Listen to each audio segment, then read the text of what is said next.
I'm Brandi Kruse. Today on Undivided, anti-Semites taking over public comment periods. Jews did 9/11. Please cut that speaker off. Plus, a final plea for justice in the Wendi Traynor case. And a Florida bill would allow counties to count ballots by hand. We'll discuss the pros and cons, all of that and more coming up today on Undivided. Remember, you can support our show for just $5 a month by signing up at undividedpod.com.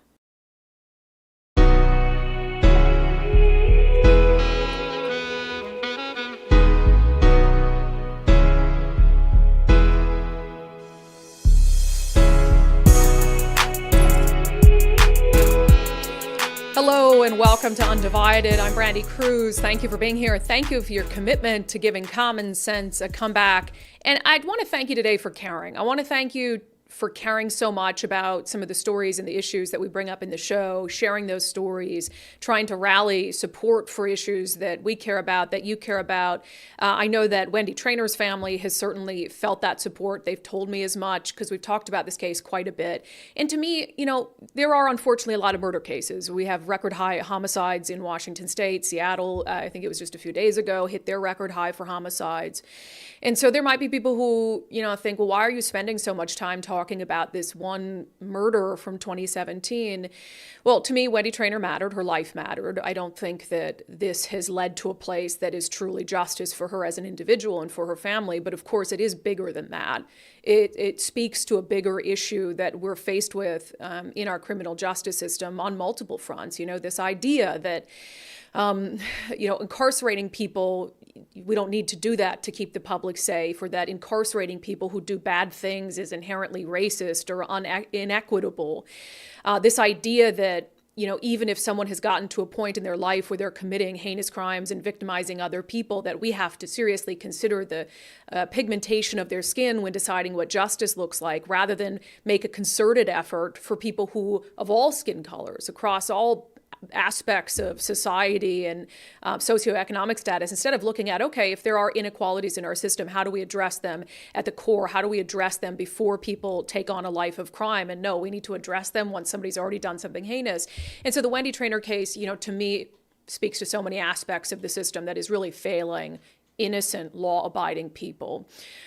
We talked on the show this week about how Wendi Traynor's killer, Joshua Ellis, is going to be sentenced tomorrow. We're expecting that to happen at 1:30 p.m. in Pierce County Superior Court. We talked on the show this week about how Josh Ellis's public defender is going to argue and has argued that his skin color means he ought to get the lowest sentence allowed by law. I categorically reject that. I know Wendy's family does as well. This morning, I was very happy that the Tacoma News Tribune printed an op-ed that I sent to them on this very issue. If you haven't read it already, the headline, Joshua Ellis killed Wendy Traynor, race shouldn't impact how long he spends in prison. And in that op-ed, I outlined some of the arguments that we've made this week on the show, that this case has nothing to do with skin color, and that prioritizing his skin color when deciding what kind of sentence to give him is taking our criminal justice system backward. It is the opposite of where we should be going. It is the opposite of progress, and removing Lady Justice's blindfold does not make things more equitable. The reason I wanted to publish that piece in the News Tribune is because I thought that that was the audience that needed to hear what we've been saying. You know, you guys have common sense. I know you do. I know you do from your comments and your contributions to this show. You know what's happening in this case is deeply wrong, and that's why we've been talking about it. But I think that there is a particular audience in this state who does believe in this anti-racist mentality, very backward thinking, that is better served by reading that message. So yes, while we're running a business and I, when I have something to write and something to say, we certainly want to make sure it's published.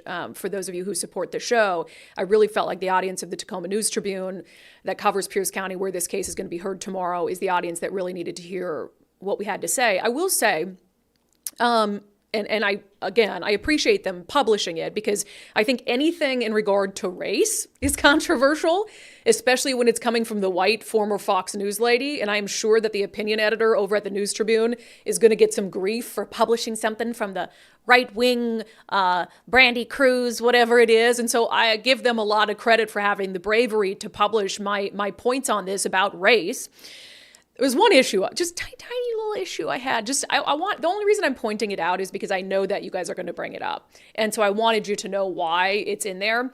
So the second line of my op-ed says, Ellis is black, Wendy was white. And you might notice that black is capitalized and white is not. That was not my decision. And they did, in fact, the Tacoma News Tribune reach out to me and explain that they were going to change it and capitalize black because that is their standard style.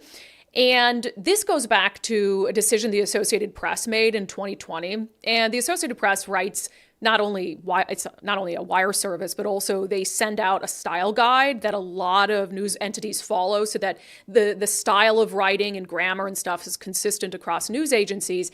And they made a decision in 2020 to have it be in their AP style guide that B in black is capitalized when referring to people in a racial, ethnic, or cultural context. They said that it conveys an essential and shared sense of history, identity, and community among people who identify as black. They also did the same for indigenous, but they did not do the same for white.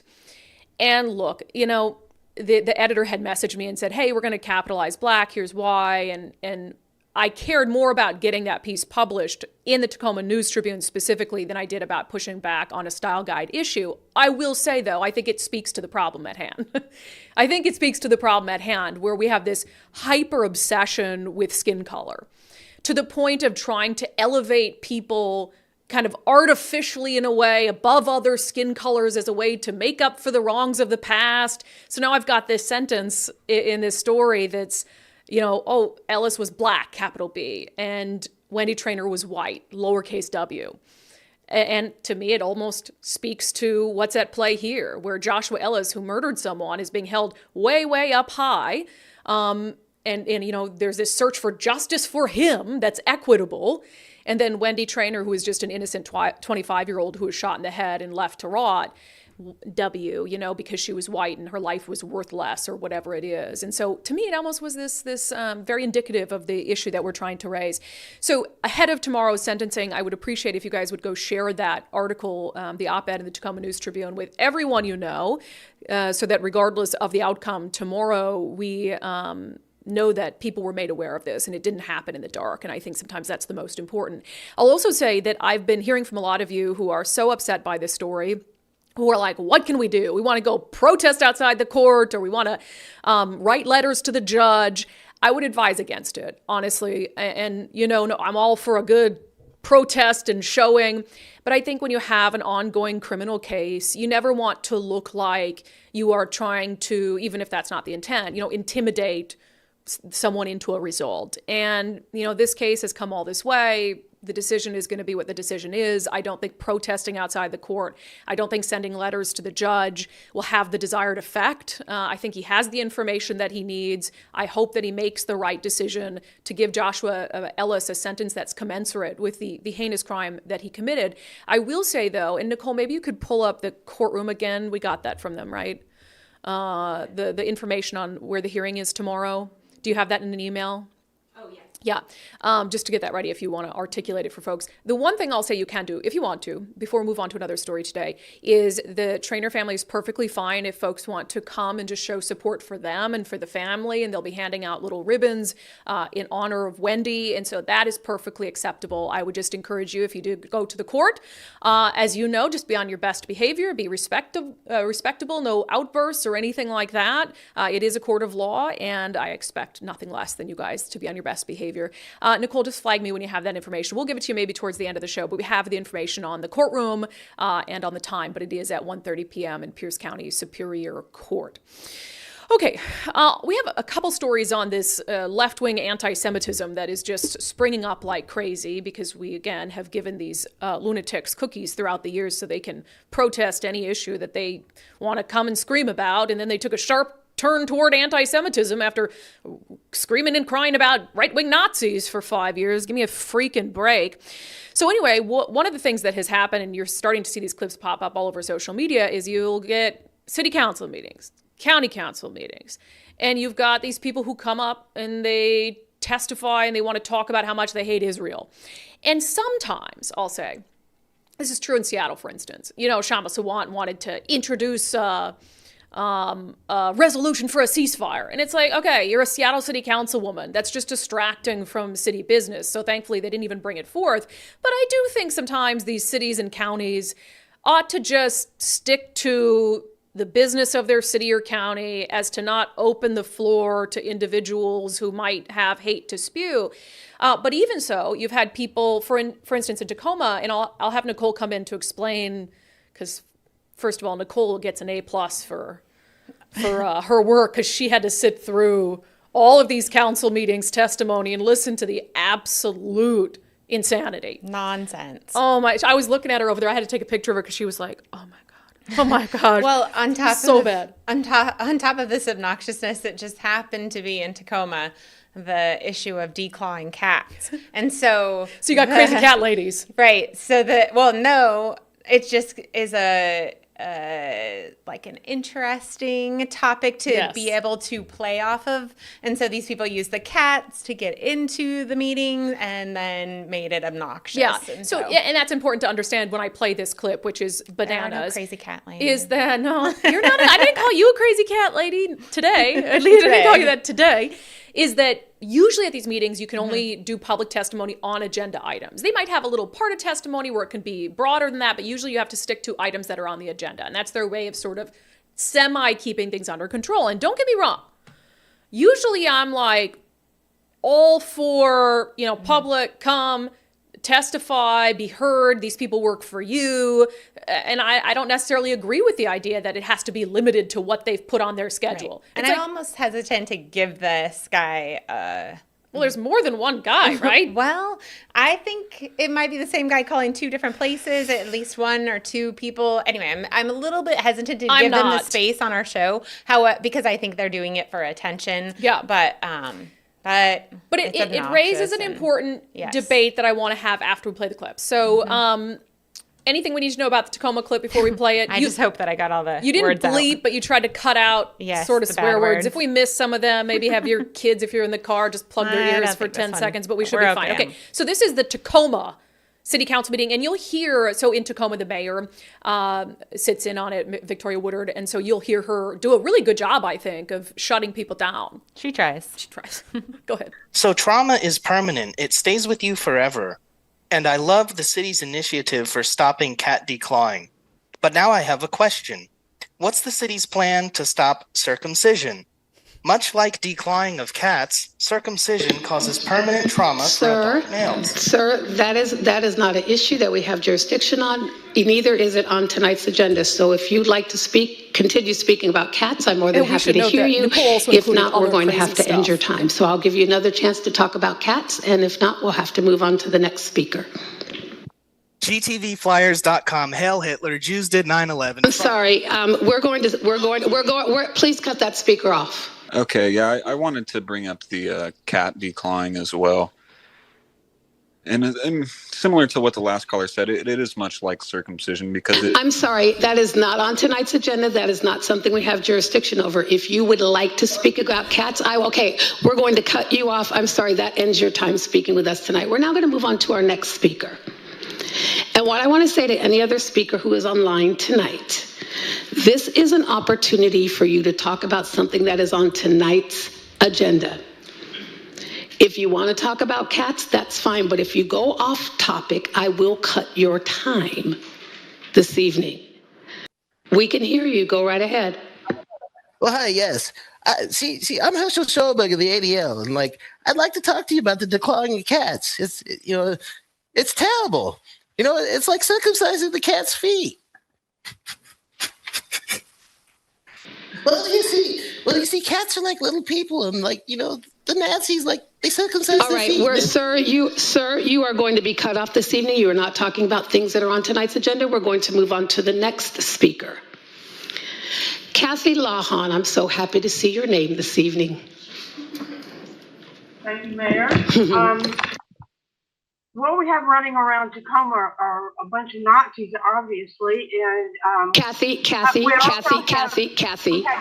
please listen to me. Sorry, I'm a little tired. I've had a long day. As you guys know, I work for the animal control in Tacoma, and recently we've had an uptick in wild animals running the streets. We have new stats out. About 12% of the animal population makes up 60% of all violent crime. So I'm just here to talk to you guys more about what we need to do about these. Okay. Yeah, so the cut off the N-word there at the end. So some of that is just absolute lunacy, obviously. But that is I told Nicole, I said, pull anything that was just crazy. And that's how do you even conduct city business? And I think it brings up a broader conversation about what they should do in that moment. I mean, I think cutting off someone who's using the N-word is obviously appropriate.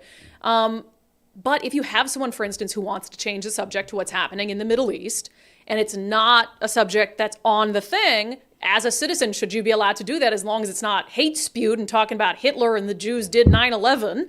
So I don't know what the rules should be. Well, they were actually pretty clear about what the rules should be. And the rules should be that it has to pertain to the city directly and city business. Right. And so if you can't, I mean, this guy, circumcision, like obviously the city is not going to do anything about it. But what I'm saying is, should that be the rule? As long as it's not hate speech, right?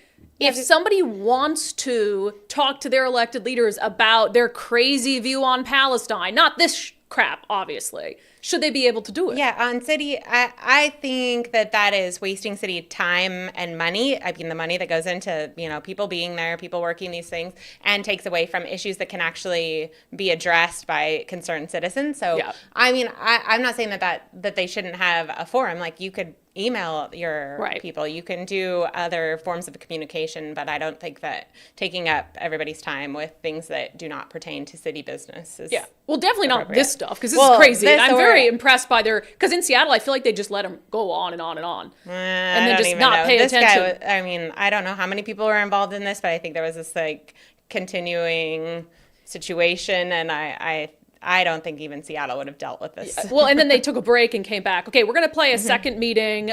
City of Linwood. This one was also in the news last night for similar reasons. Why in this nation, when we have protected groups of citizens, why is there a double standard among protected groups? I mean, when you have a large group of African Americans committing crime, we call that a gang. When we have a large group of Italians, committing organized crime, it's a mafia. But when we have a large group of Jewish people doing the same thing, then it's just a coincidence. It doesn't make any sense to me. And again, it's just a weird coincidence, because we don't have a word that we can use to describe this conglomerate of people that, during a circumcision, when a newborn boy is 8 days old, the rabbis go and put their mouths direct on the genitals. Mr. Berger, do you have any comments that are relevant to the city of Linwood? I don't want my money going to I'll Israel. Ask you again. Do you have comments that are children and women that are relevant to the city of Linwood? Yeah, definitely. When was the last time you guys were contacted by the Anti-Defamation League? Because I know they've been going around in our state contacting city councils and throwing out memos.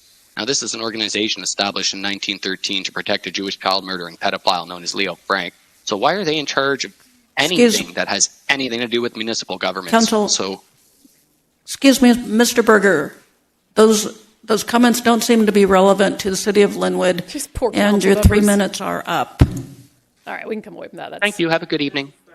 Limited public forum, and that means that you can restrict. You didn't have to interrupt me. I was just giving my 2 cents. That's what I'm saying is people can't even come on here and speak.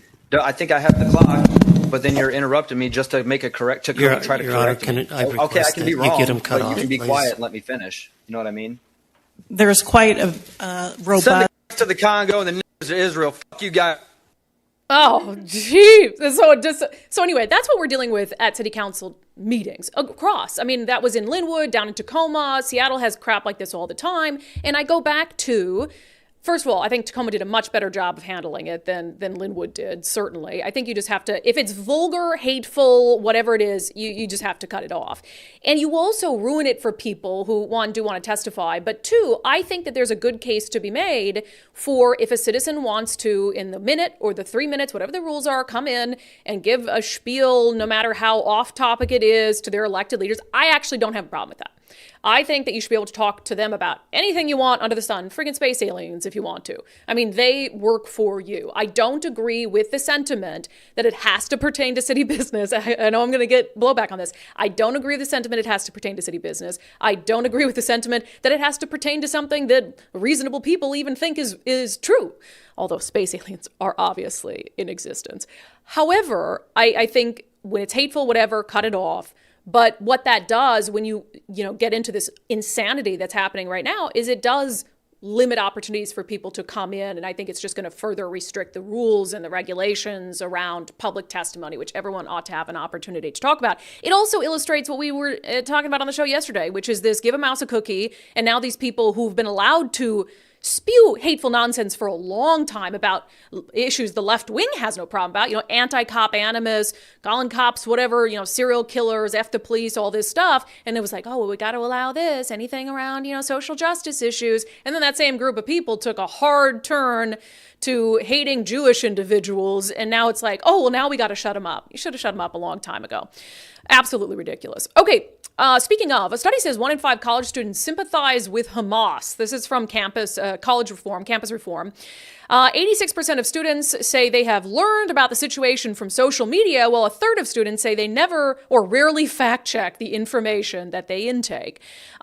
And look, I mean, if you're learning about the situation from social media alone, it's not a surprise to me that 1 in 5 college students say they sympathize with Hamas because of the amount of disinformation, misinformation that's out there. Not only that Hamas and sympathizers and probably China and Iran and Russia are putting out there on the internet, but also mainstream media commentators. I mean, who you have seen taken to social media with a very sympathetic narrative toward terrorists. And so now, according to campus reform, again, 1 in 5 college students, 22% on college campuses. The survey was done by the website intelligent.com.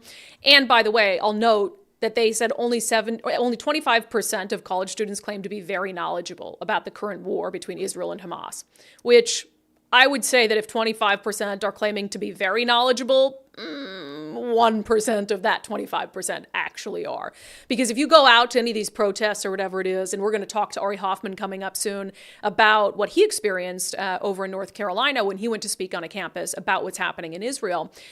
Every single one of them, if you ask them, are going to say that they're knowledgeable about what's happening in the Middle East. And if you sat there and quizzed them, I bet you 1% would actually be knowledgeable about the situation at hand. So that's what's happening in our college campuses. It's starting in our elementary schools. I mean, we played a clip earlier on the show this week of the kid who went on the morning announcements and talked about pronouns. There have been multiple stories this week of local school districts, not even just in Seattle, over in Snoqualmie, having walkouts in support of Palestine, where they give these anti-Semitic chants. So you've had high schools, elementary schools, ideology starts to seep into classrooms. You've got the lady in the middle school classroom in Seattle who's helping kids in this group send nasty grams to Moms for Liberty. And then you got kids that go into high school and they're doing walkouts for any issue that suits them, and there's no punishments for them whatsoever. And so now they're doing walkouts in solidarity with Hamas. And then, of course, you got kids who are in college who 1 in 5 say they sympathize with Hamas. The only place they get their information is from the internet.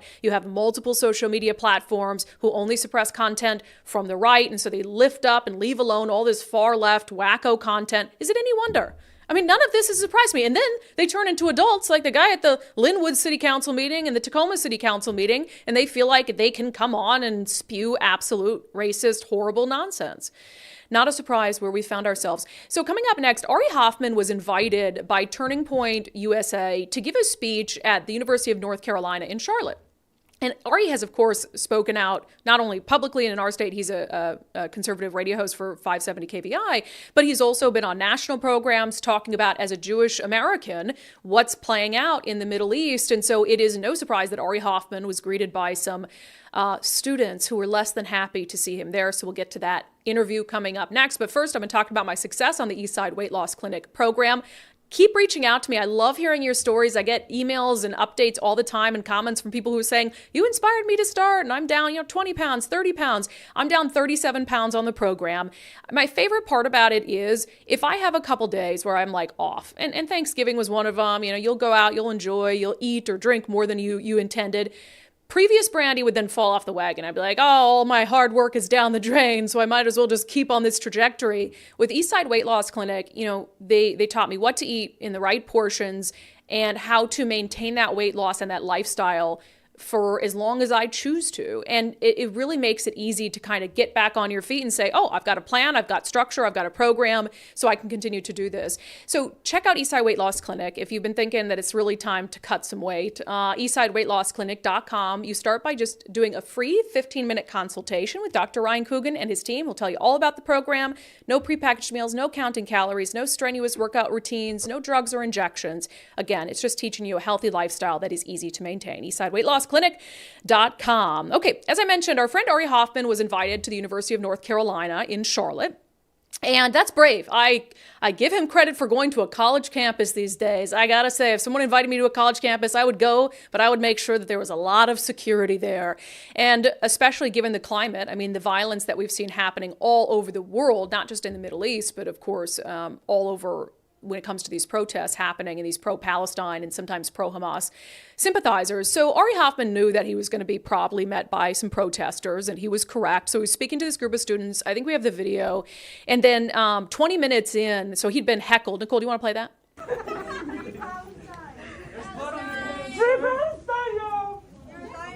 So he's being heckled.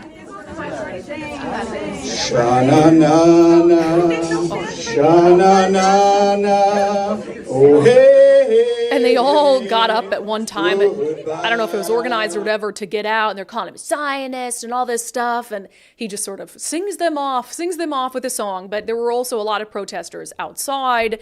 So anyway, we wanted to invite Ari Hoffman on to talk about the message he went to try to convey to students in North Carolina, and then about some of the hate and vitriol that he was met with. Ari Hoffman, welcome back to Undivided. Always a pleasure, Brandi. How you doing? I'm doing well, man. You've been all over the place. You were in North Carolina, UNC Charlotte. Yep. Who invited you there to speak? The Turning Point USA kids did. I work with Turning Point USA a lot. They're a conservative activist organization for college kids. They talk about politics and stuff on college campuses. And they're good kids. They talk a lot about religious values as well. And I've spoken for them at University of Washington. I've gone to a few of their conventions. I broadcasted from their conventions. And a lot of these kids are having questions about the Israel stuff. Yeah. So what was interesting was UW had booked me before October 7th. They had booked me before any of that. And then when October 7th rolled around, they said, well, now we kind of got to talk about this. So we had a great talk about that. And I guess they put out the word to other Turning Point chapters, hey, if you need somebody on Israel, get this guy. So the first one that called, and there's been a few others, but the first one that called was UNC of Charlotte. And they said, hey, can you come out and talk to the kids? And I said, sure, I'd be happy to. So I was there for a grand total of 36 hours yesterday. Yeah. Yeah, in and out. I know we were kind of in touch on some other things, and you're like, I'm going to be on a plane and all this and make it happen. But so whenever Turning Point USA goes onto a college campus, there's a lot of like protests, no matter what the speech is about. It's like, Yes. It's Turning Point USA speech. Like, let's get over there and rile up or whatever. So did you anticipate some level of that? Yes, but not to the level it was. Wow. Because here's the thing about Turning Point USA. They have their tables. They do tabling like any other college campus group, and they have their events, but it's when the speakers come out is when the activists really go bonkers crazy. Yeah. Now, these activists had done their homework. We've spoken before about my crusade, I guess you can call it, to reveal who all these psychos are who are teachers who are pushing this pro-Hamas narrative. Every single activist who was there to protest me, and there were 100 of them waiting outside, they had to sneak me in a different entrance and take me out a different exit. And I got to say, campus security was great. And the dean of the university actually came by to see all this for herself. And she was phenomenal. This is very different than what I'm used to. I'm usually used to the police at the campuses are told not to show up or not to do anything or be in the shadows. They had a whole evacuation plan. The dean was there, and the dean was horrified by the behavior of these other students. But what was happening on campus was there were 100 of them waiting for me. They all had their faces covered, and they were calling me the Zionist doxer. Now, I think they put the emphasis on the wrong syllable, because does that mean I'm doxing Zionists? I'm very confused by that. But they all painted their hands red with blood, which was actually kind of funny, because when they tried grabbing the microphone, they couldn't, because their hands have all the gooey stuff on it. So Q&A was kind of a mess for that reason. That was kind of entertaining. They're all wrapped in Hamas keffiyehs. But here's something else interesting, Brandi. The signs they had, with the exception of the Kashama Sawant signs that we see out here at University of Washington, the banners, the signs, the chants are identical. Now, I know from when I used to work for national Jewish organizations that had clubs on campuses and had clubs in public schools, you had a template. And your template was for your banners. Here's our Hanukkah party. Here's our Purim party. Here's our Passover party. You had templates you could use to print this stuff up, and here's your money. This stuff is being coordinated on a national level when the flyers, when the chants, when the banners are exactly the same in North Carolina that we see here at University of Washington. Do you think, though, some of that's just they see it on social media and they're like, oh, that's what I'm going to chant? Well, the chants, I mean, it's the same refrains they have, but we've actually revealed certain organizations like this organization Within Our Lifetime, which are the ones that vandalized the New York Public Library. And they're the ones who have also targeted the Rockefeller Center Christmas tree. And they're the ones who have been involved in a lot of the stuff in New York. They have released a toolkit with how to plan one of these pro-Hamas activists. And they're not the only group that's doing this. But if you look at all these different toolkits, and I think I've seen 3 or 4 of them, they all have templates. They have templates for flyers. They have templates for banners. They all have the same chants. This stuff is being pushed nationally. I saw a video with you were actually speaking in the building, and you had said it was maybe 20 minutes into your speech where a lot of these pro-Hamas sympathizer students got up and walked out. Was there something that led to them walking out at that moment? Were they told to leave? I think this was a planned thing. Like, we're going to heckle him for 20 minutes and then we're all going to show unity and walk out. I think that's really what it was. I was expecting that. It seemed kind of pre-orchestrated, pre-planned. And a few of them stayed for Q&A, and all of them had prepared questions. You could tell which ones are the hardcore radicals. You could tell which ones actually came thinking they were going to talk, because the ones that wanted to talk stuck around, and as their narrative crumbled, didn't really know what to ask next, as I shot down their arguments one at a time. One kid, this was my favorite. I'm a huge Mets fan. I'm from New York originally. He's wearing a Mets sweatshirt in the room. And he was heckling me, and I point to him and I go, dude, you're a Mets fan? I'm a Mets fan. You know why? They support Israel. Their owner is Jewish and gives a ton of money to Israel. And they started a Major League Baseball franchise in Israel. Didn't work because they like soccer more. So really, thank you for supporting Israel. And he tore off the sweatshirt right there. So I think our mutual friend Matt Gilbert said, oh, look at that. The Mets are still taking losses in the offseason. When you say that they're doing you could tell the difference between who are the kind of extreme radicals, how many of these kids do you feel like, or felt like based on what they said or questions they asked, actually had a firm grasp on the situation? None of them. None of them at all. There were some activists who I saw in the parking garage. So they were coming from off campus, whether they were students or not. But it's the same kind of thing you see at UW, where outside people come to be part of these protests. The narrative they are using is the one that Hamas is using. Oh, nobody was tortured, executed, and raped on October 7th. The Israeli army did it. That's the new one. We're literally watching Holocaust denial happening in real time. Look, it took 75 years for that really to happen with the actual Holocaust. And now you're seeing it happen, 6 weeks, 7 weeks later?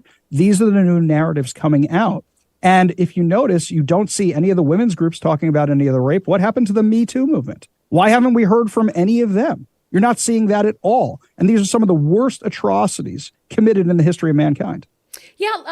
What was your, going into it? What is the message that you wanted to share with those students? What I started talking about, and I took some of the kids for coffee afterwards, was I was telling them is that people don't like things that conflict with their narrative. They're the me generation, the iPhone generation, where they can have their own news the way they want it, their music the way they want it, their social circle. They don't have to go to parties. They can have their friends in their pocket. It's not like our day where, if you want to be social, you had to go hang out with people you liked and people you didn't like. They can tailor their worlds around them, and they don't like things that conflict with their worldviews.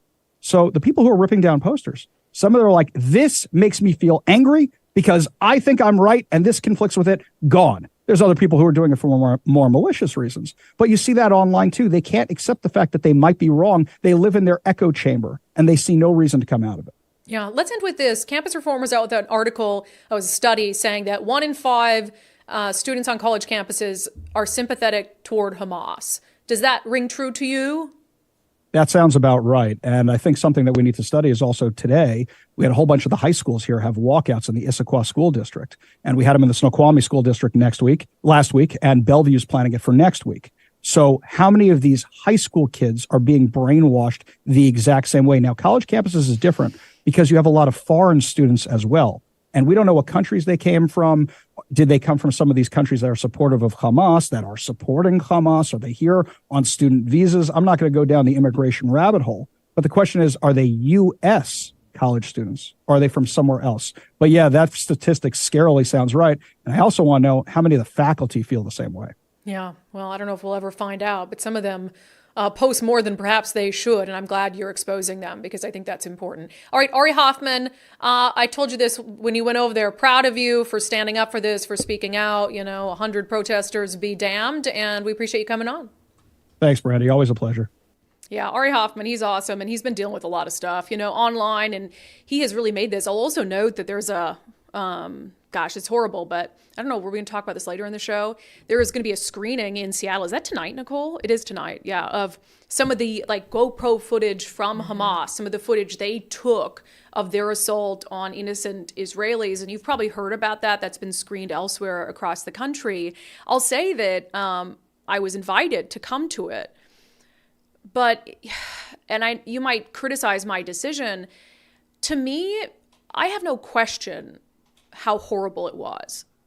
I have no question that Hamas did the deeds that have been described in detail against women, against babies. I don't have doubt about it. And so when I was invited, I just said, look, because I've heard it's about the most horrific thing that you'll ever see. I just said, I don't know what the point would be for me to see that. I've seen clips here and there that have made social media before they've been taken down. I know Ari Hoffman is going to go, and bless him.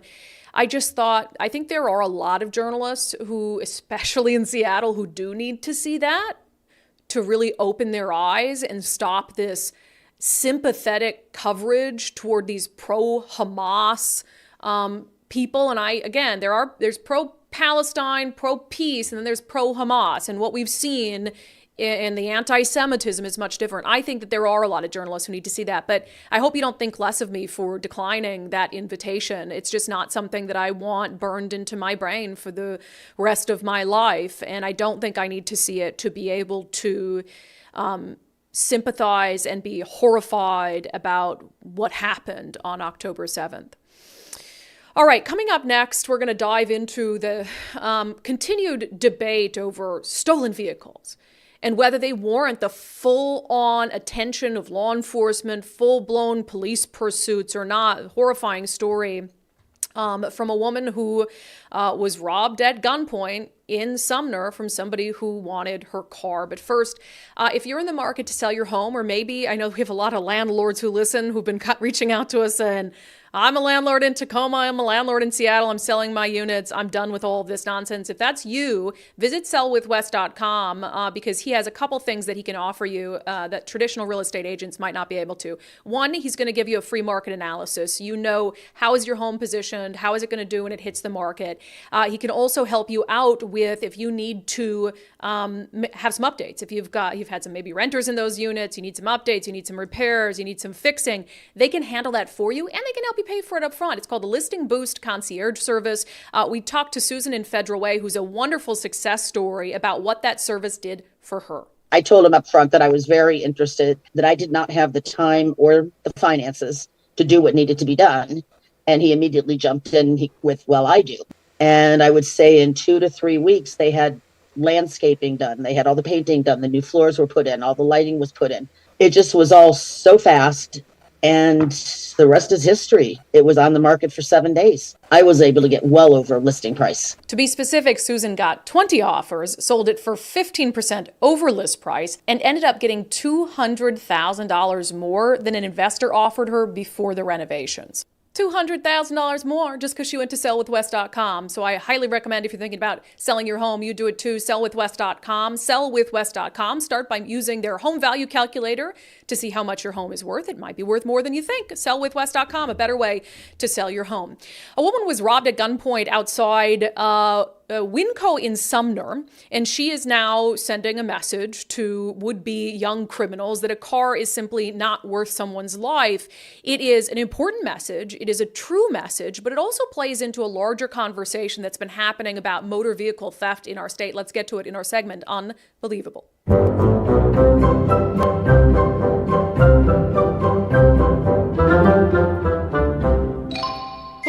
All right, so there's motor vehicle theft, like stealing your Kia, your Hyundai from a parking lot or garage, and this is happening all the time.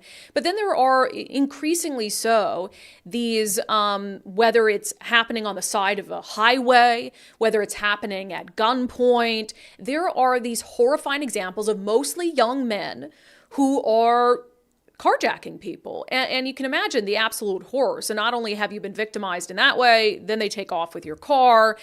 This happened to a woman in Sumner. Here's an article from Cairo 7. Quote, "A car is not worth anybody's life. Woman robbed at gunpoint outside Sumner Winco shares her story." Her name is Lydia Vasquez. Here is just a clip from that Cairo 7 News report. A car's not worth anybody's life. In what was supposed to be a routine run to Winco Foods, I walked toward the door. I was going to go inside. Quickly took an awful turn for Lydia Vasquez. These two kids called me from behind. "Hey, you got $5. When I went to hand him the quarters, he grabbed my hand, pulled me towards him, took a gun out of his pocket and said, "Give me your keys." Yeah, I mean, that's absolutely horrifying. I know police are looking for those individuals. They're young too, right? Or did they already catch up to them? Let me look this quick. I wanted to see if they had gotten arrested since the last time that I saw it. But I know from the surveillance video that they looked very, very young.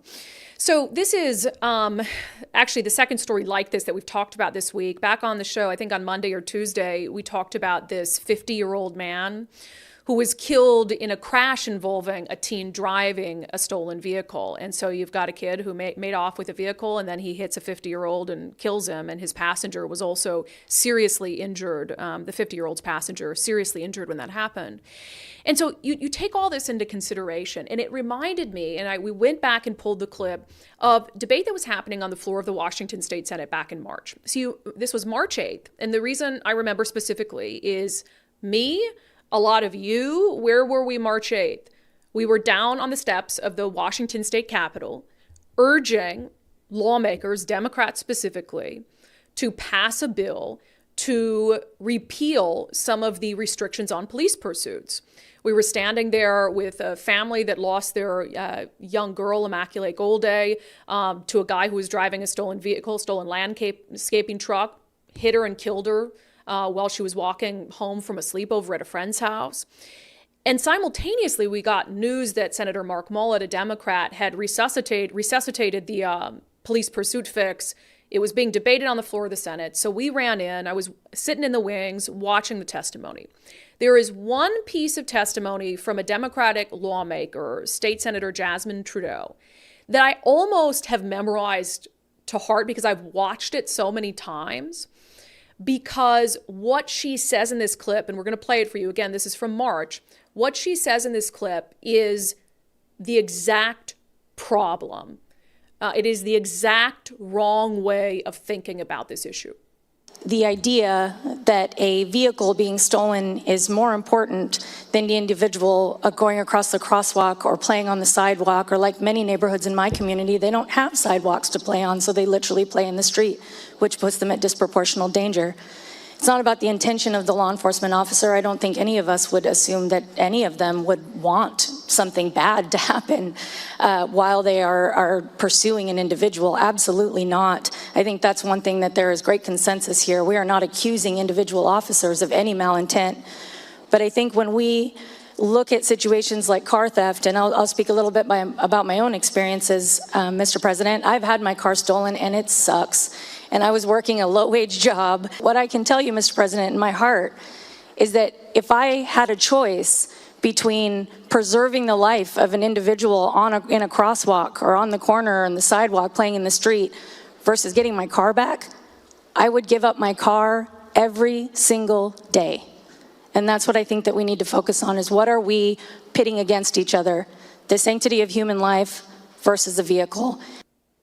That is the straw man argument that has got us into this situation.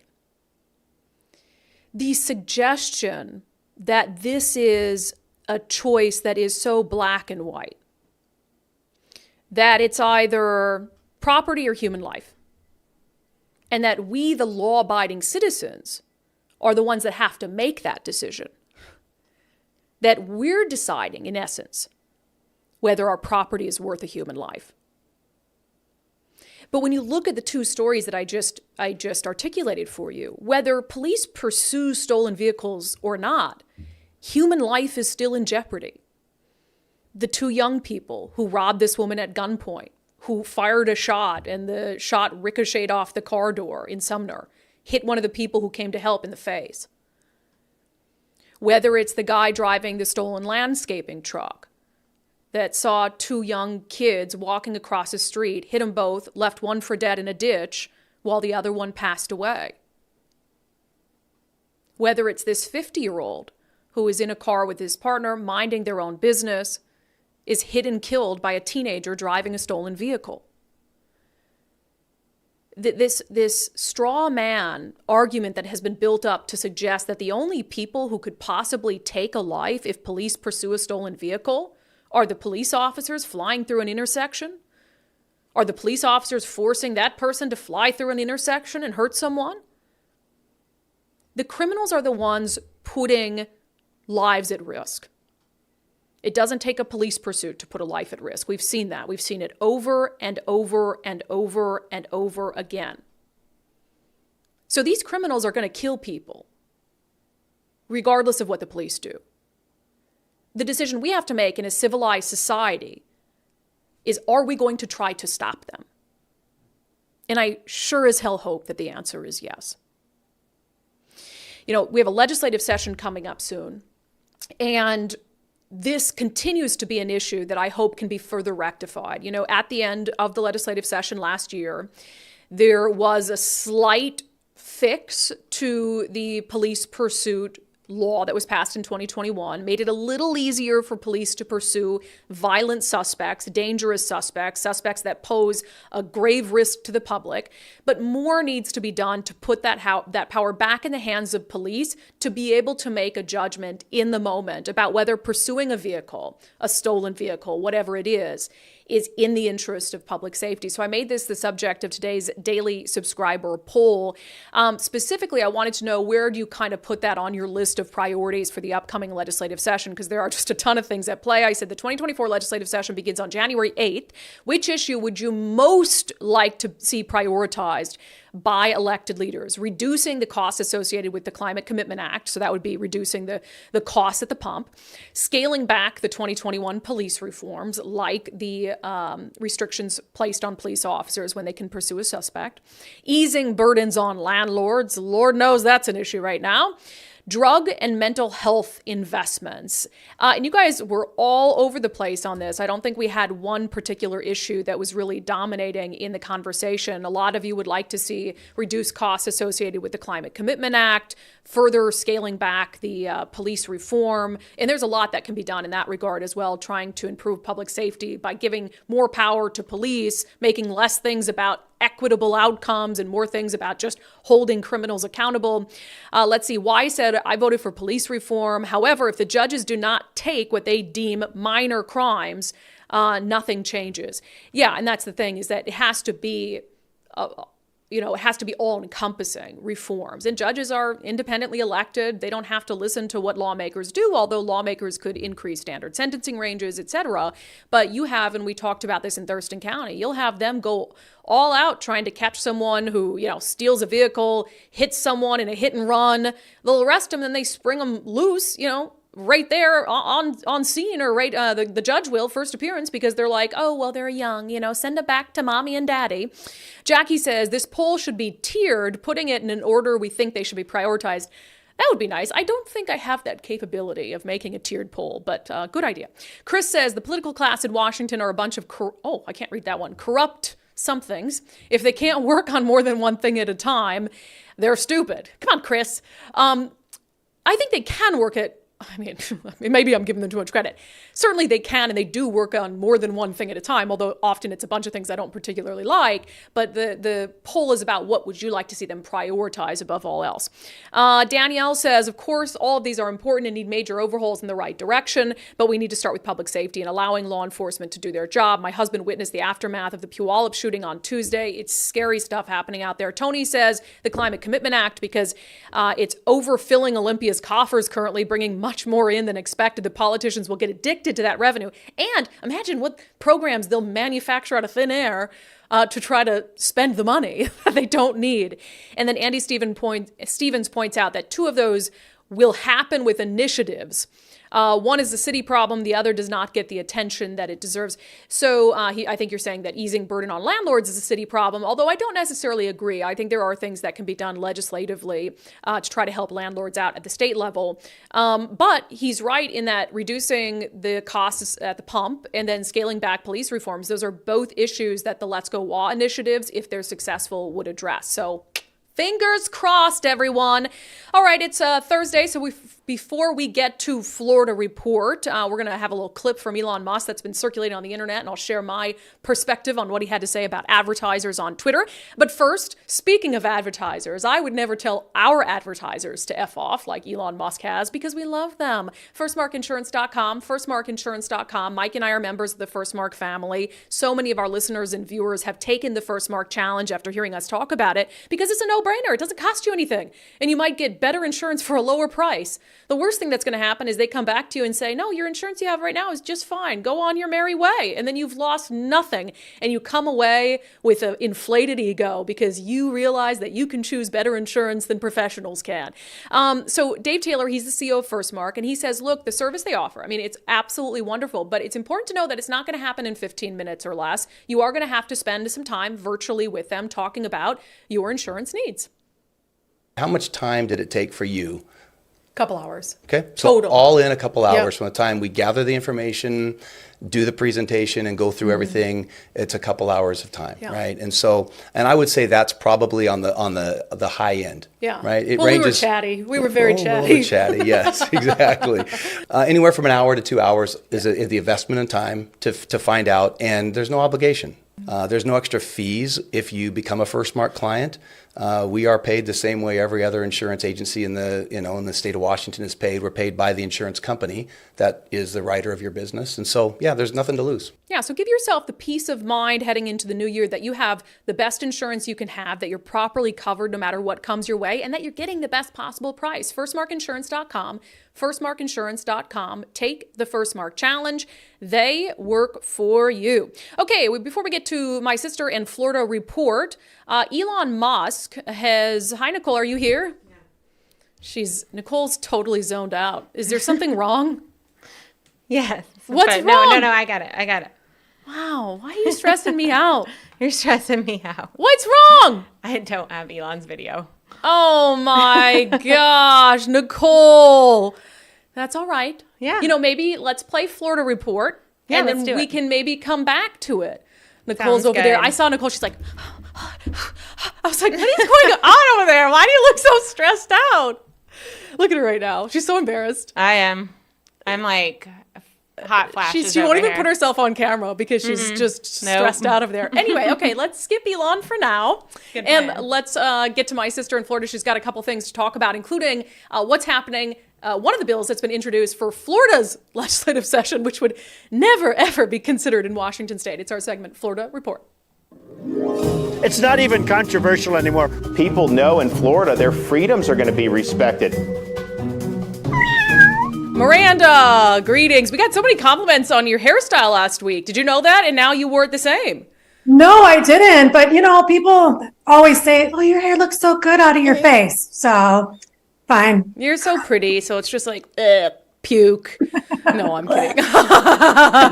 No, it's just like, yeah, you're just good looking. Anyway, just really starting it on an awkward note today.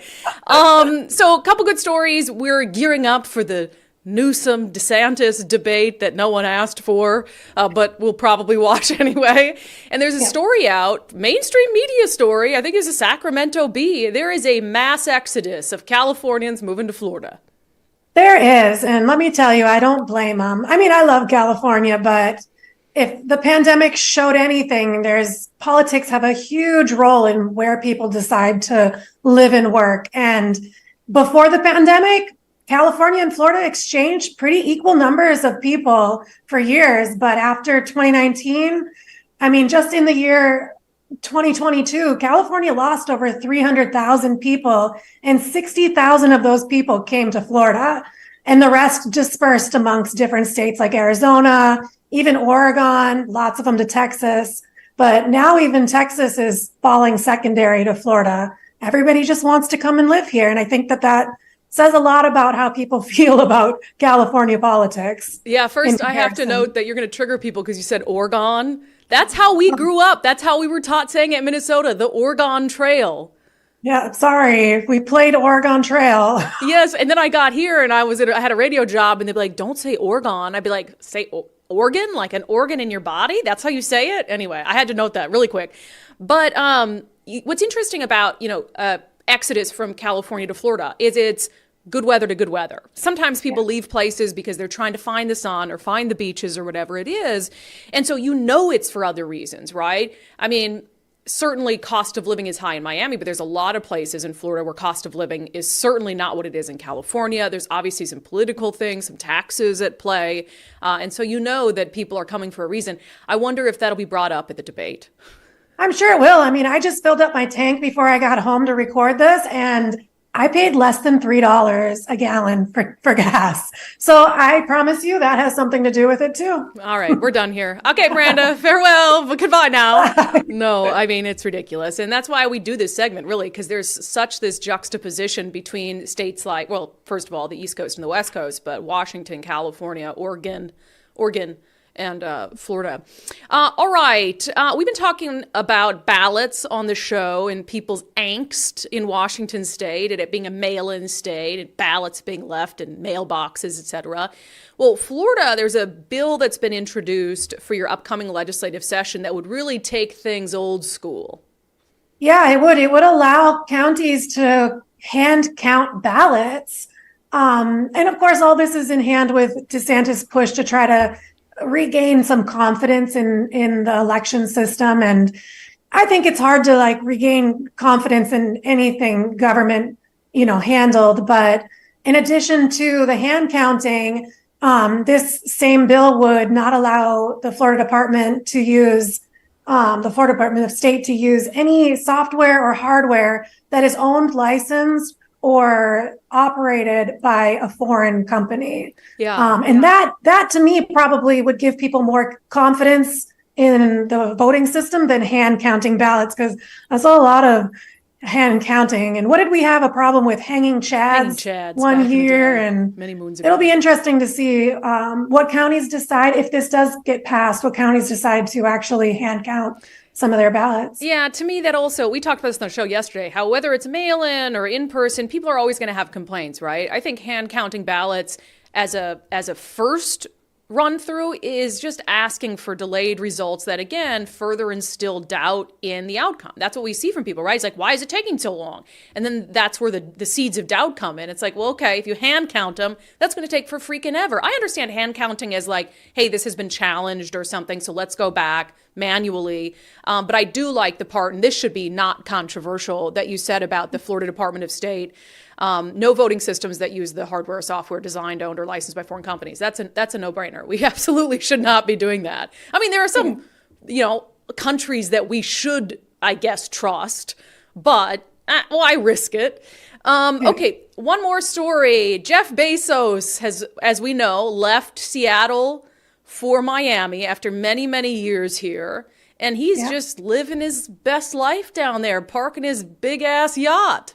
Yeah, he brought his yacht down, which was custom built just for him.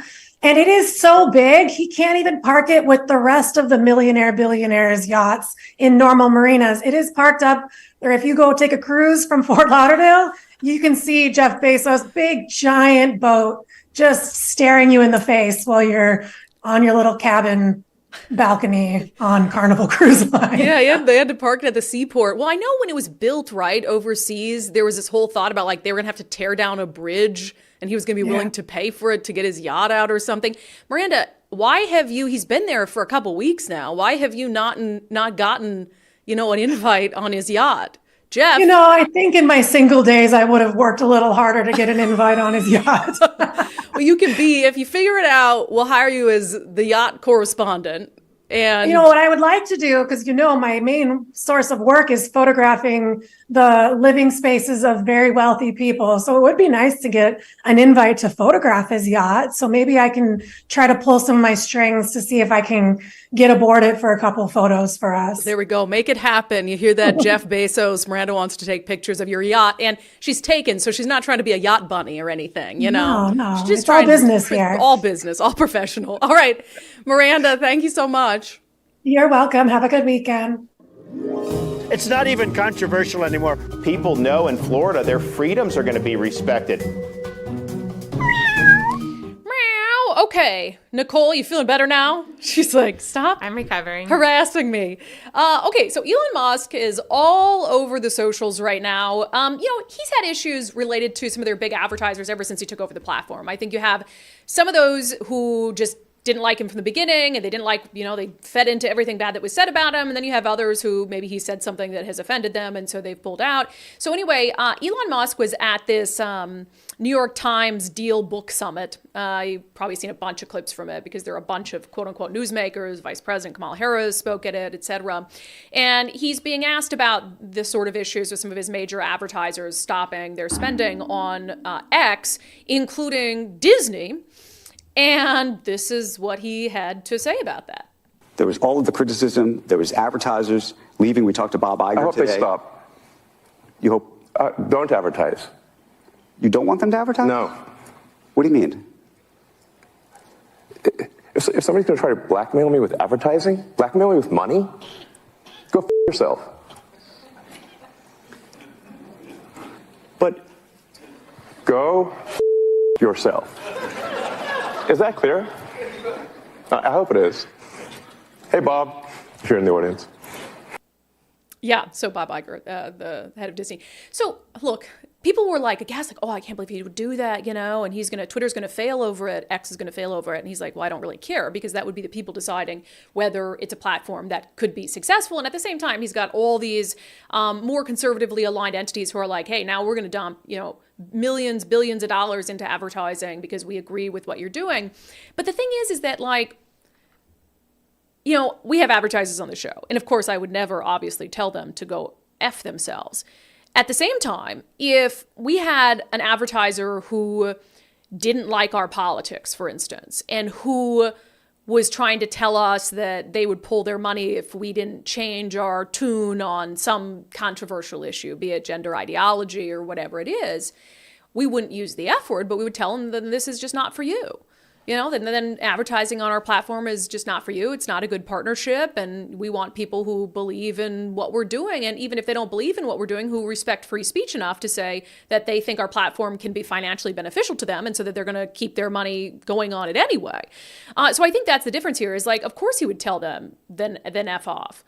First of all, Elon and X, they don't really need, Elon for sure doesn't need their money. But if you have these big advertisers, no matter how much money they're bringing to the table, who, if Elon changes what he says, if he scales back, if he gets rid of the kind of speech that they don't want on X, then they'll give him all this money. If Elon gives in to that, then he's no better than the previous owner of Twitter.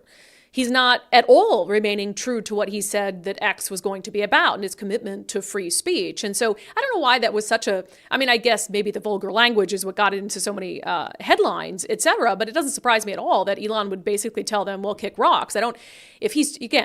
If you're changing what you're saying, if you're filtering what you're saying, doing a job like this, doing a job like he's doing, because you're worried about alienating advertisers, then it's probably not the right business for you anyway. So Elon Musk, he says, F off. But I think Elon Musk and X are going to be just fine. All right. one more. Can we get to one more national? We're going a little long, but I just want to comment quick on this abortion story that's going around. What in the world is this? So this is a Fox News article, but it's just a Wire article, basically. There's a bunch of entities who are doing a story on this. So there was this study by the Institute of Labor Economics that tried to look at the effects of the U.S. Supreme Court decision in Dobbs versus Jackson. So the repealing of Roe. And it claims to have found that 30,000 babies have been born that would have otherwise been aborted, according to this new study. So it's looking at since June 2022, when Roe fell, 30,000 babies in the U.S. have been born that would have otherwise been aborted. And there's a lot of conservative outlets who are sharing that, and they think it's great news, right? Because they're like sanctity of human life, and all these babies are coming into the world that otherwise would not have. But the thing is like, I know that it's easy to share studies that validate something that you're thinking. There's no way to know that. There is no statistical way to know that unless you ask the moms in the delivery room, hey, would you have aborted this child if it hadn't been for the Supreme Court decision? There's no way to know it. I hate these studies. There's no freaking way to know that. They're looking at, in states that put in, stricter abortion bans after Roe, you had like a 1% increase here and there, like negligible, like not even something that you could really look at in any sort of journalistic or scientific way. And now they're like, 32,000 additional births resulted from the abortion bans, according to the studies. That's absolute bull. That is absolute bull. Did it have maybe an impact on a couple people? Sure. But there's a lot of other factors that are going on right now in the world, certainly. You always look at things like economic factors, what's happening globally, whatever it is that could contribute to the ebb and flow of birth rates in the United States and elsewhere. So the idea, if you see this headline, don't buy into it. I know, and again, it's mostly conservative outlets that are really spreading it like, hey, we've saved a bunch of unborn children. You might have saved some, but there's no way to know. And in my mind, this is just completely manufactured. Either one side's going to use it, to say, oh, look, the Republicans have forced 32,000 women into forced labor. And then on the right, they're going to be like, oh, we saved 32,000 babies. When in reality, it's a study that is absolutely ridiculous. Okay, doom spending. Have you heard that phrase before? So going into, remember we said last week, okay, Black Friday, Cyber Monday, Small Business Saturday, we really want to look at how spending shapes up, see if it says anything about the economy, but spending was actually pretty good year over year when it came to holiday spending on that kind of Black Friday weekend and the adjacent manufactured spending days. But the CNBC article, it says Americans are doom spending. Here's why that's a problem. And what they say doom spending is spending more and saving less, despite a bad economy. And CNBC admits that virtually every single American, there's been a bunch of polls on this, a high percentage of Americans, I think they had a poll that said something like 92% of Americans are concerned about the current state of the economy. Yet you have spending that is through the roof. And doom spending when they're spending more on stuff they don't need and they're saving less money. And CNBC basically says that could be attributed to the feeling of doom, the sense of doom and dread, where it's like, I don't care how scared I am about the economy. I'm just like, almost like you think it doesn't matter. Like, oh, nothing matters anymore. Things are so bad. I'm just going to go spend money on crap that is going to make me happy on the inside and not worry about saving money because the economy might take a in 6 months. So anyway, it's Thursday, so we thought we'd have Zach Abraham on with Bulwark Capital to ask him about this phenomenon, whether it's real and what it might mean about the economy. Zach Abraham, welcome back to Undivided. Oh, thanks for having me. Good to be back. Did you doom spend over the past weekend? It's a new phrase I'm just learning about. Well, I just always thought it meant having children, right? And then that precipitated the doom spending because they're capital black holes, right? They suck it up. No, funny you brought this up for topics because it's one of the things that we're focused the most on right now. I don't think the doom spending is a real thing in terms of I don't think it's going to be around. I think that, we look into finance and economics and all that kind of stuff. There's there's just a very large part of it that's based on human behavior, and I don't think enough people give that enough attention.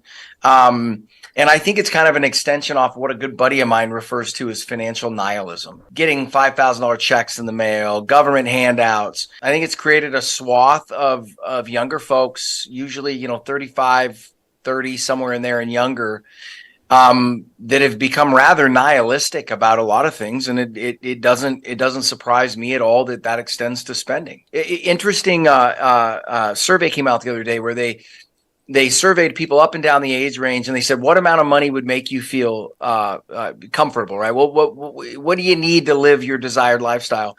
And I believe the average answer for people over the age of 50 was $125,000. Mm-hmm. And for the average person under, I want to say 35, the answer was $500,000. Right. So that sounds right. The people that are protesting against Israel, the people that are supporting Bernie, right, the people that hate capitalism and everything, they just need a cool $500,000, right? And they'll be good to go. So I think that society is more materialistic than it's ever been. I think if you don't think so, go look at social media. Go look at the age groups that are most involved in social media. And isn't it interesting that these people continue to doom spend, quote unquote, even though they're out of capital?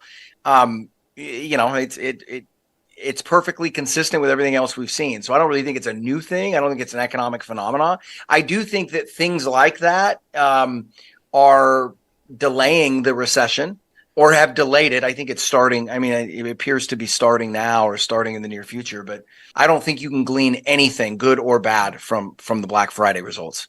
Well, and is it, so when you look at Black Friday, Cyber Monday, and you look at how much was spent and you sort of assess it, is it an indicator of what might come for the economy, or is it more like psychological? Does it reflect more what the American consumer is sort of, how they're feeling and what they're thinking? Yeah, so generally speaking, I think that if you see an increase in cyber spending, I mean, look, for instance, I don't really think there's anything to glean from a 7.5% increase in cyber spending, because you've got to figure out, and I go look at the numbers and probably give you a closer estimate, but I would suggest somewhere between 2 to 4% of that, or let's call it 20 to 25 to 50% of that increase is just natural increase of online shopping, okay, right? It's going to continue to happen, and it'll happen less and less. If we go back 5 years ago, the Black Friday numbers were up like 15, 20%, right? As more and more people were adopting online shopping. So there's a certain amount of that. And then you factor in over the last 12 months, going back to last year, Black Friday, inflation over that period of time has probably averaged 5%. So you can really easily look at it and go, okay, you could make an argument that if we include inflation, that's actually a dip. Now, I don't even think that's the appropriate way to look at it, though. I don't think it's a good news number. I don't think it's a bad news number. I think that people could be shopping more on Black Friday because they're tighter financially, right? Looking for better deals. I think they could be shopping on Black Friday because they're going to spend more this holiday season. I just don't think there's anything to glean from it. You know what I mean? That's an interesting point that, hey, I'm going to get the best deals on, what did I buy? Oh, it's a really small thing, but I have this face lotion that I swear by, and it's overpriced. It's way overpriced, and I know it, right? I get it anyway. And I was on. What's it called? I don't want to give a commercial. Nicole, you use it now too, right? It's a Dr. Jart product. I think it's like $48. And I know that's ridiculous, but I like it. And then I go on Sephora.com and it was half off. So I'm like, well, I have to stock up because you're losing money if you don't. Right. They're basically begging me to buy it. It's interesting because that is true that I think if you have a splurge of spending there, is it because they're going to spend a lot? I polled my subscribers on this. We do a poll every morning and I asked them before Black Friday, are you going to spend more, less, or about the same? And a lot of them pointed out something you alluded to, which is I'm going to buy the same amount of stuff, but it's going to cost me a lot more. I'm going to buy the same amount of groceries for Thanksgiving, but it's going to cost me a lot more. So technically, does that mean you're spending more? I guess so. Well, but to put all that aside, Joe Biden did announce recently that's the 4th cheapest Thanksgiving dinner we've ever had. It was like, do you remember? Sorry, we're off the but do you remember? I love it how he's like, we made things unbearably expensive for a few years and then it got slightly better, so we're going to celebrate that. It was like his first 4th of July in office, where he's like, oh, the cost of 4th of July barbecue is down 17 cents or something. And meanwhile, we're all like, oh, gas prices it's just insane. The things they'll spin, there's no end to it. Oh, well, here's the funny part, though. You always expect them to spin. I'm just shocked that made it past like the prep work, right? I'm just shocked somebody didn't sit there and go, whoa. No. Let's try to take credit for falling inflation, but don't say it that way because you're just going to tick people off. I mean, it was just, everybody that heard it was insulted by it. You know what I mean? Like, it didn't even make sense politically. I was just like, everybody talks about his handlers. His handlers need to get better. Yeah, we're way past that. All right, Zach, thank you. Thank you so much. And if you want to hear more from Zach on the state of the economy and all sorts of crazy topics that we decide to talk about, and he talks about on his show, knowyourriskradio.com, knowyourriskradio.com. While you're there, you can also hear about Bulwark Capital Management's risk management strategy. You've worked too hard to save for retirement. Don't let Joe Biden's economy be the thing that takes it away from you. So knowyourriskradio.com. Okay, let's get to questions and comments. As we speed toward the end of our show, on the debate we were just having about whether you should be able to give public testimony on issues that aren't related to city business or aren't sort of specifically on the docket. Sunset Carson says separation of church and state, city business only. Lieutenant Dan says, I disagree with you, Brandi. City council meetings should be reserved for the ongoing agenda, not an open forum to speak your mind. Public comments that deviate only waste time and taxpayer money. Well, maybe there's kind of a middle ground. Maybe it can be city business, but not... So city business that's not on the agenda, but not stuff that's not city business. So not like all this stuff about what's happening in the Middle East, only because there are issues that are relevant that city council members should be asked about. They should be able to talk about that they might never bring up. They might never put it on the agenda. And then you eliminate the opportunity for citizens to bring it to their attention and to talk to them face to face and say, hey, this is going on and I need help with it. All right, AvGeek Joe with a $2 super chat. One of my favorite topics. Now discuss Alex Zimmerman. Alex Zimmerman is like the crazy guy who shows up at all the Seattle City Council meetings. And one time I knocked him because they let him speak when he was talking about, I think, like sexual assault in terms of like hoping one of the council members got sexually assaulted. It was wild, wild stuff. He's crazy. On hand counts, Florida considering allowing counties to specifically and only hand count their ballots. Paul says, folks who think hand counting is a panacea for eliminating voter fraud or inaccuracy have never engaged in a hand count of any significance. The time and effort hand counting and verifying the accuracy would not be acceptable in this day of instant results. Yeah, and I guess you could have people monitoring it, but you do have humans and you're open to the whim and the nature of human beings, which is scary. On teens and car theft, Mary Christie says, and we sit here and wonder why our car insurance is outrageous. Elowen Wheeler says, why do we continually allow criminals off the hook? Hold them accountable. It's unbelievable. Lamb Ho says, seriously, you would give up your car, talking about the comment from the Democratic lawmaker. How about my car? If they took my car, I can't work. She and many people are going to vote anti-police anti-police chasing. She already did. That was a clip from March. All right, on spending, holiday spending, what we just talked with Zach Abraham about. Deanne says, could it be that people are spending because they know items will be more expensive as time goes on? That's true. There are some things where you anticipate like the price of that's going to go up. Yeah, definitely on the sales, but for sure on the sales. I think Lieutenant Dan says, next comment. You want to read it? Daryl wants to read comments, and people are like, Nicole doesn't want to read comments? Well, sometimes I'm just doing too many things. She's working over there. She's just stressing out. Crazy. She has to go to the bathroom really bad right now, by the way. I do. I've had to pee for about 3 hours. But first of all, it's not my fault she hasn't peed. It's not. But Lieutenant Dan's, his theory is the real issue is that a lot of people are taking on more credit card debt to maintain their current lifestyle instead of saving or making cuts. And I think that's absolutely correct. 100%. And that's why Zach Abraham was saying they had these record defaults on credit cards. It's because you got all this money during the pandemic, right? Where it was like gifted to you. You didn't work for it. So it's like you don't have the same level of value that you place on it as what you work for. And then you're like, oh, buy this, whatever it is. Or you got unemployment because you weren't working because of COVID and unemployment was higher than than your old paycheck or whatever it is. Or just everything costs more. Or everything costs more. Gas. Are you driving less because gas costs more? I mean, I know I'm not, and I'm totally guilty of what Lieutenant Ann just says here. Oh, Nicole, don't be guilty of it. I still drive too much. Just feed your cats less. Eat out too much. Yeah, feed my cats too much. Yeah.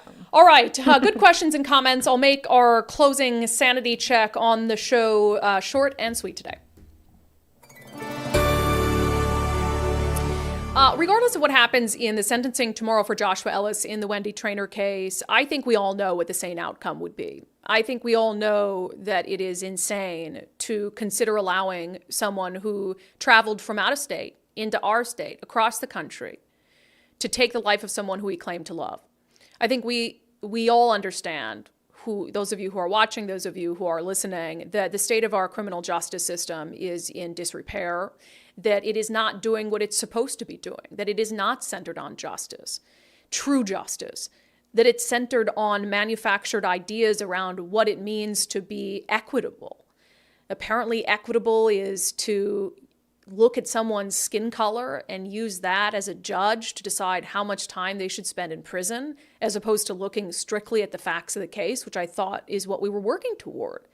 I thought we were working to put the days behind us where skin color was a basis for how someone was treated in the criminal justice system. Going backward is not progress. It doesn't matter how you try to frame it as progress. Those of us with common sense know that that is absolutely insane. All right, that is it for today's episode of Undivided. We will post in the comments the location of the Wendi Traynor case tomorrow, the sentencing for Josh Ellis. Just a reminder, I don't support sending any sort of letters to the judge in this case. I don't support protesting outside the court because I don't think it's going to be helpful. I think that actually might have the opposite of the intended impact. But if you want to go to the hearing, sit there, be there to support Wendy's family, wear a ribbon in honor of Wendi Traynor, I think that's perfectly appropriate. And so I will post that again in the comments of the show on Patreon, Locals, YouTube, and over on Facebook. Thank you for being here. Thank you for your commitment to sanity, your commitment to giving common sense a comeback. If you have not signed up to support the show already, please do so. It's how we continue to do this. undividedpod.com, undividedpod.com. Nicole, you can go pee.